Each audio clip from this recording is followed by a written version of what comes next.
Ngayon naman, mag-pruning po tayo sa ating tanim na saging.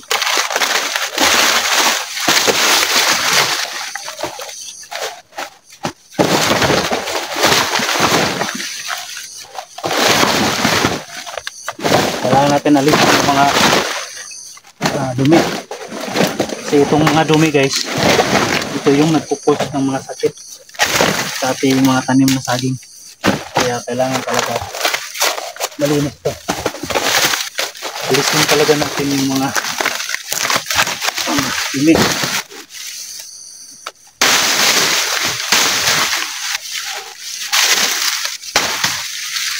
La la la la la la la la la la la la. Red banana.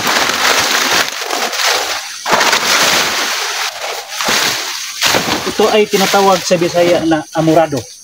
Red banana. Ang tamis nito guys. Masarap ito guys. So magsilik ka. Alisin mo tong hindi na karapat-dapat na binhi ito.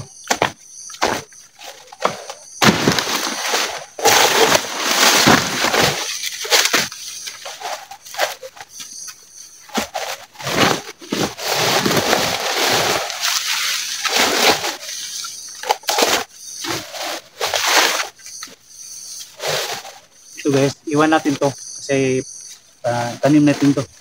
Palakihin muna natin. Maganda tong binhi guys, oh. Malusog.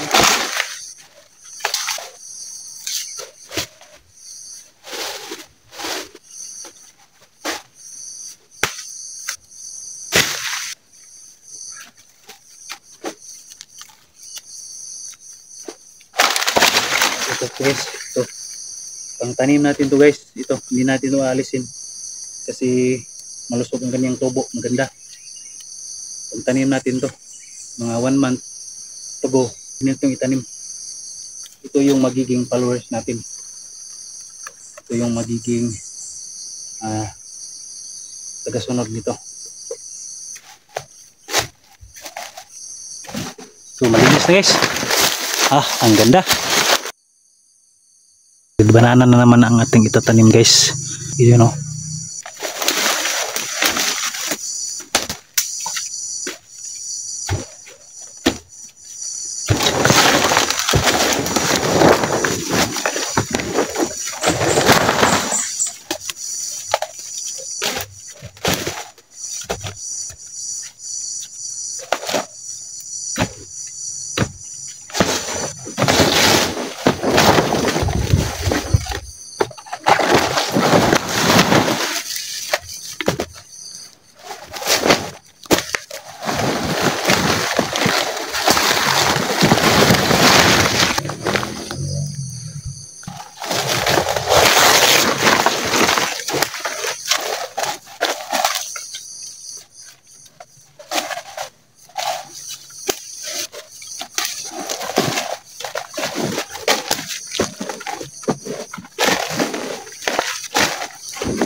Ito po guys, 1 week ko na po itong itinanim. Ang ginamit ko dito ay Surge type. So tingnan mo, diba parang naiipit yung dahon niya, hindi makalusot. So ang tendency niyan, hindi makalusot, malalanta ito dito, malalanta. So hindi talaga siya maganda. Kailangan natin tong palitan ng technique. Topseed talaga ang maganda guys.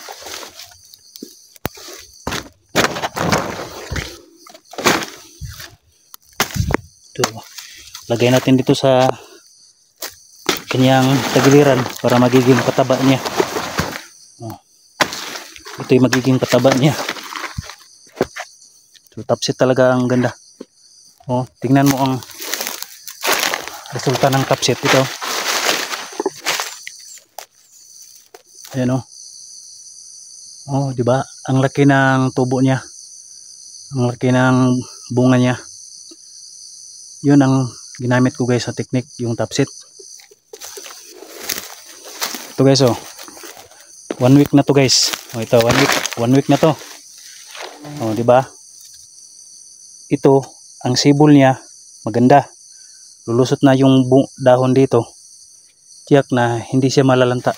Oh, ito pa oh. Oh. Yun ang kagandahan sa topset guys. Next week pagkikita ko sa inyo kung anong resulta nito.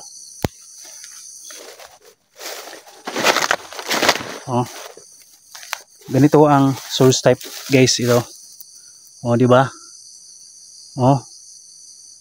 Oh, di ba hanggang ngayon mahina pa rin ang kanyang dahon oh. Oh, ganyan oh. Ang kanyang katawan oh.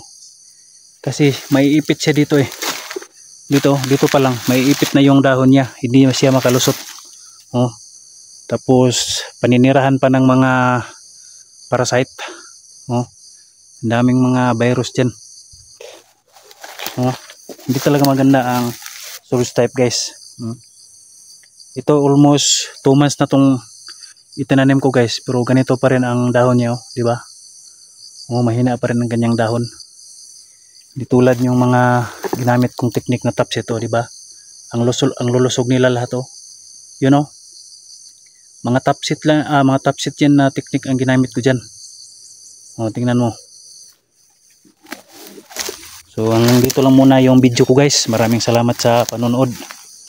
Until next video.